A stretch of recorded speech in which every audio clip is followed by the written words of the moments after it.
Alexander 20 سال کی عمر میں بادشاہ بنا۔ 23 سال کی عمر میں مقدونیہ سے نکلا۔ اس نے سب سے پہلے پورا یونان فتح کیا۔ اس کے بعد وہ ترکی میں داخل ہوا، پھر ایران کے دارا کو شکست دی، پھر وہ شام پہنچا، پھر اس نے یروشلم اور بابل کا رخ کیا، پھر وہ مصر پہنچا، ہندوستان آیا۔ ہندوستان میں اس نے پورس سے جنگ لڑی، اپنے عزیز ازجان گھوڑے کی یاد میں پھالیا شہر آباد کیا، مکران سے ہوتا ہوا واپسی کا سفر شروع کیا۔ وہ راستے میں ٹائیفائڈ میں مبتلا ہوا اور 323 قبل مسیح میں 33 سال کی عمر میں بخت نصر کے محل میں انتقال کر گیا۔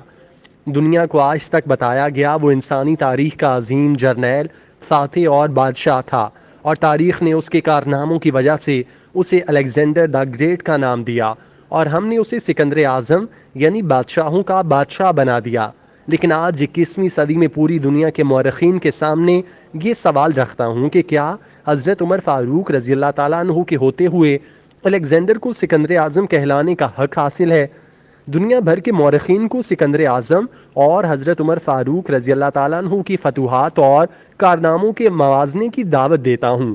آپ بھی سوچئے، الیگزینڈر بادشاہ کا بیٹا تھا، اسے دنیا کے بہترین لوگوں نے گھڑ سواری سکھائی، اسے ارسطو جیسے استادوں کی صحبت ملی تھی، اور جب وہ 20 سال کا ہو گیا تو اسے تخت اور تاج پیش کیا گیا، جبکہ اس کے مقابلے میں حضرت عمر فاروق رضی اللہ تعالیٰ عنہ کی 7 پشتوں میں کوئی بادشاہ نہیں گزرا تھا۔ آپ بھیڑ بکریاں اور اونٹ چراتے چراتے بڑے ہوئے۔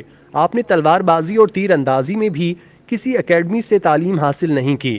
سکندر اعظم نے آرگنائزڈ آرمی کے ساتھ 10 برسوں میں 17 لاکھ مربع میل کا علاقہ فتح کیا، جبکہ حضرت عمر فاروق رضی اللہ تعالیٰ عنہ نے 10 برسوں میں آرگنائزڈ آرمی کے بغیر 22 لاکھ مربع میل کا علاقہ فتح کیا۔ اس میں روم اور ایران کی 2 سپر پاور بھی شامل تھیں۔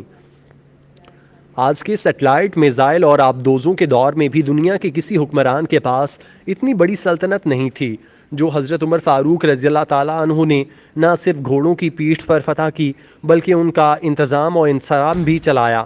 الیگزینڈر نے فتوحات کے دوران اپنے بے شمار جرنیل قتل کرائے، بے شمار جرنیلوں اور جوانوں نے اس کا ساتھ چھوڑا، اس کے خلاف بغاوتیں بھی ہوئیں اور ہندوستان میں اس کی فوج نے آگے بڑھنے سے انکار کیا، لیکن حضرت عمر فاروق رضی اللہ تعالیٰ عنہ کے کسی ساتھی کو ان کے حکم سے سرتابی کی جرت نہ ہوئی۔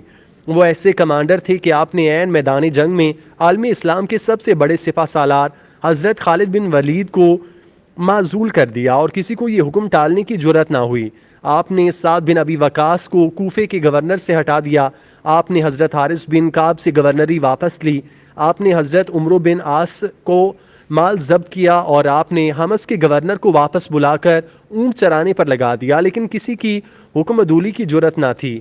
الیگزینڈر نے 17 لاکھ مربع میل کا علاقہ فتح کیا، لیکن دنیا کو کوئی نظام، کوئی سسٹم نہ دے سکا، جبکہ حضرت عمر نے دنیا کو ایسے سسٹم دیے جو آج تک پوری دنیا میں رائج ہیں۔